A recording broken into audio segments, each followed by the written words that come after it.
Hey everyone, it's Clara here from Permaculture Central Coast. Prior to the Sydney lockdown, I was going to do some make your own mushroom kit workshops. So the idea of that was there's been a lot of popularity in these online kits.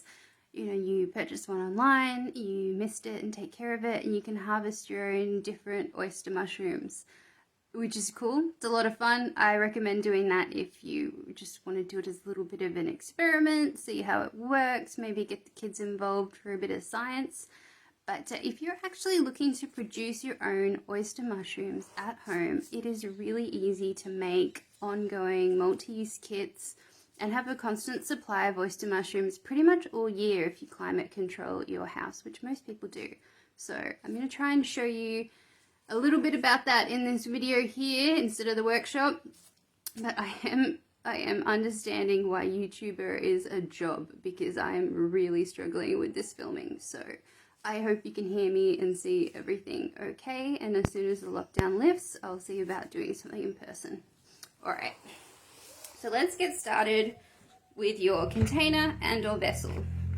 This is my container of choice. If you go onto my Facebook page, Clara's Ecosystem, you can see my setup. The reason I have it like this is because I like to stack them. I like to have them in a corner.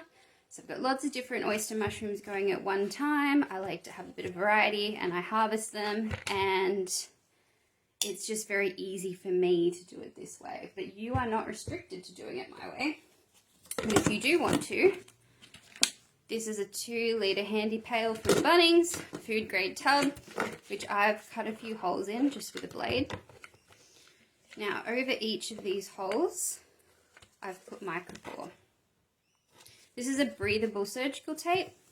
Now the point of this is we're going to seal the water, the substrate, the spawn in here, but there's a lot of yeasts and bacteria and things like that in the air, and we don't want that competing with our mushroom mycelium. So we're going to seal it up with this tape here, but we're still going to let the mushrooms breathe. Now I've seen the guys at Milkwood Permaculture use jars, so I thought I'd give that a go. So this is a glass jar example. I've uncovered this now because it's fully colonized. It doesn't need my help to beat out the competition anymore. It's already won. So prior to that, I had this covered with some metal, which I put a hole in and put the micropore over, and it seems to have worked okay. To be honest, some of the time you'll get away with having things uncovered, particularly in winter, because it's not a very competitive time to be a fungi in your house. In hotter climates, like in North Queensland, you can have a lot more trouble doing this because there is a lot more competition, a lot of molds. If you're just trying something out, if you want to know if you've got good quality spawn, if you're making this up so that you can split it in between several different buckets, which is one way to get more bang for your spawn, I suppose. Plastic bags, a reasonable way to do it. Just keep in mind it is single use, and you need to pack it tight so that the mushrooms know where they're going to be popping out. Otherwise you're going to get them fruiting inside your plastic bag, which can be a bit annoying. So those are your different options. Next thing you want to think about is your substrate. Substrate that I like to use, and this is also recommended by Aussie Mushroom Suppliers in one of their instructions. It's just these recycled paper pellets. So this is Breeder's Choice. It's Australian, it's recycled, and they heat treat it to make it safe for pets. So it's basically pelletized recycled papers and cardboards. You use for cat litter, but it is actually great for growing mushrooms. So I'm not sure who came up with that, but good on them. It has been working really well for me. Now, if you want to use something like hardwood or straw, things that are more nutrient dense, things that have spent time outside, that haven't been really high heat treated in a way that only a factory can do, then just be aware that you're going to have more risk of contamination, and just treat it accordingly. But some mushrooms you're going to find this is not high enough in nutrients for them. Okay, the other thing you're going to need for your substrate is water and builder's lime. So my dad's a builder. I go and I just scoop it out of his big bag of builder's lime, and for every litre of water I add to my substrate, I use 1 heaped teaspoon of the builder's lime. You don't have to do that. You can try using dishwashing liquid. You can have a look online and see what other people are doing. This is just the method that works for me. So all that is left to do is mix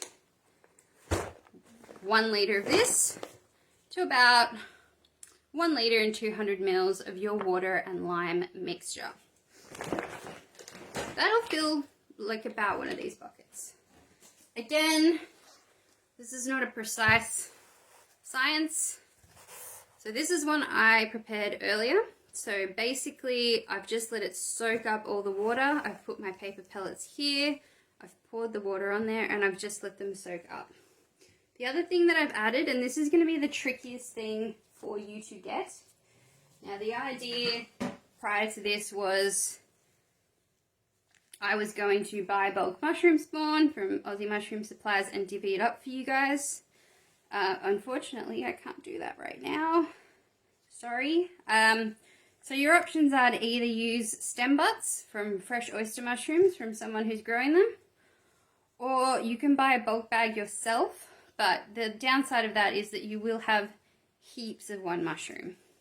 So basically what I've done there is I've taken, it's about 2 cups of grain spawn that I got from Aussie Mushroom Supplies, and I've mixed it in with my substrate. This one is Blue Monster. It's one of my favorites. So you just need to make sure that you have got one that is in the right temperature range for where we're at right now. So this one likes cold temperatures. The downside of that is I've had to use it all up because it does not like being in the fridge for a very long time. Just trying to find my container. Put them in.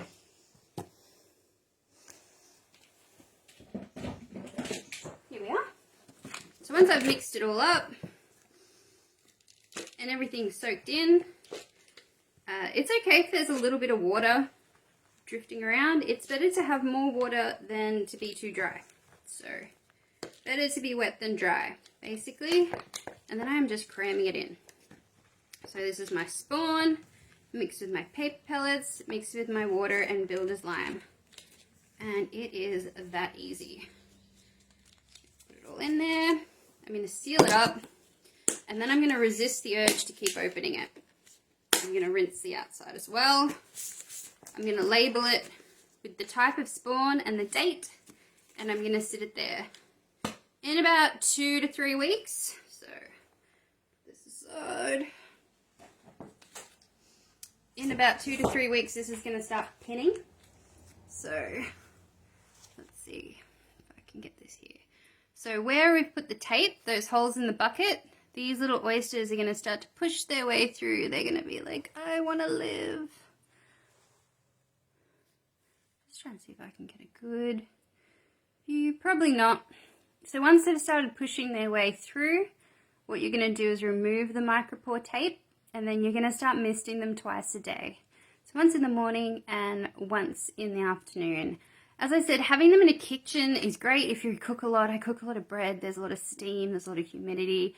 A bathroom's another interesting place you could put them. Or if you want to have your own little mushroom, little tent where you increase the humidity, they'll like that too. But the thing that I find is the fluctuation, I think, is quite helpful. So even if you decide to have a little kind of one of those sort of Bunnings greenhouse tent things, just be aware that you're not going to get the fluctuation unless it's somewhere where, you know, well, I guess in Australia we do have a lot of temperature fluctuation, but if it's somewhere where it is kind of exposed to the elements, inside your house, you're going to get a longer growing time. Because once we start hitting those 30-degree days and the temperature starts getting above 25 degrees in your house, most of these mushrooms won't grow. But if you've got a cool place, you can probably stretch it out to be all year round. So I hope that was helpful. There are a lot of good resources on my Facebook page at Clara's Ecosystem. There's a lot of links, there's a lot of slides. There is a printout of the instructions from Aussie Mushroom Supplies, which is where I got this idea from, even though I altered it a little bit. And that's pretty much it.